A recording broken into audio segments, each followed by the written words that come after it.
Hi everyone, my name is Kayleen and I'm doing this project on the rainbow fish. It was written by a Swedish author. His name is Marcus Pfister. I believe I'm pronouncing that right. But basically this book was written in Swedish and translated over to English and mass produced in America and sold here. This book is pretty accessible. I got this one from the library, or if you want to purchase it yourself, it will be $18.95 US. So yeah, it's pretty affordable and pretty accessible for anybody really. So this book is about a fish who goes on an adventure, and he's considered to be one of the most beautiful fishes in all of the ocean, and he needs to discover what true friendship and happiness means. So the size of this book is fairly large. It's comparable to my notebook. It's actually larger than my notebook, just slightly.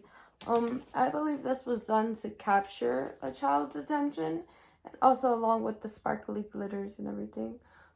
As for the sizes of the pictures against the pages, the author actually had most of the pages covered in the drawings and then would leave where the text is clear and blank of any or mostly any color.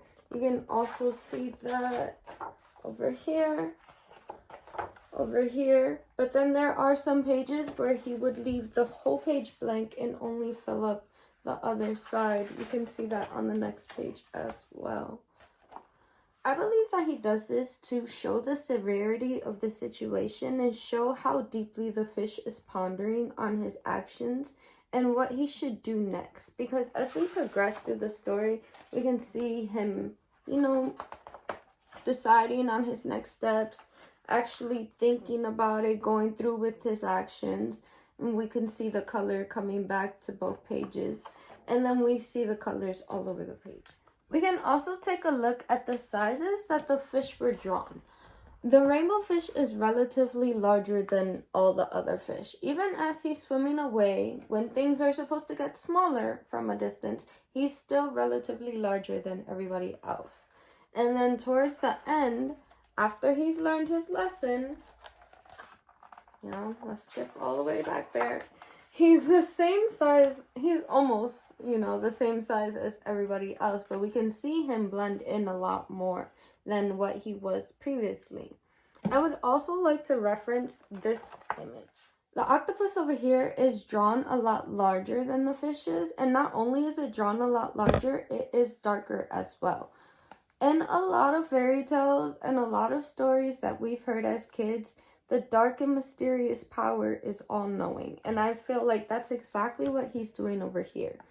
When we're kids, we tend to look to our parents or our guardians for advice, and that's exactly what this fish is coming down here to do. Drawing him bigger in the beginning, and then drawing him almost the same size as everybody else towards the end, I feel like this represents his ego in a way and shows the progression of his character development and his morality towards that. So we can not only tell the setting, obviously it's going to be in the ocean if we're speaking about fish, but the author also adds all these different types of blues. He adds the definitions with the highs and the lowlights and the different types of shades.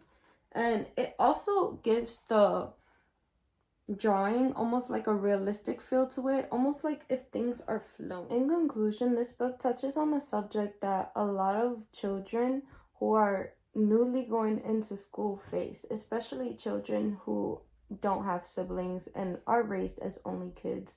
So if you couldn't tell, most of the story, he's being selfish about having his beautiful skills and not wanting to share them. And by the end, we can see how he's changed his mind, how he started to share, and how everybody gets along better. And this is basically the goal and the lesson that they're trying to teach young children who are entering these stages. Because the book itself said that its target audience is preschoolers. So a lot of them go into school being selfish, don't know how to share, and this is what this does. It helps teach children that sharing is okay and it's good. So I would recommend this book to anybody that has a child, anybody that's teaching a child and wants to push that agenda that sharing is caring. And we all need to be a little bit more kind in this world. We all need to spread that love a little bit more. And the best way to start is starting at home where you can with your child. So, yeah, that's my opinion and that's my report on the rainbow fish. I hope you guys enjoyed this and I hope you guys have a great day. And thank you so much.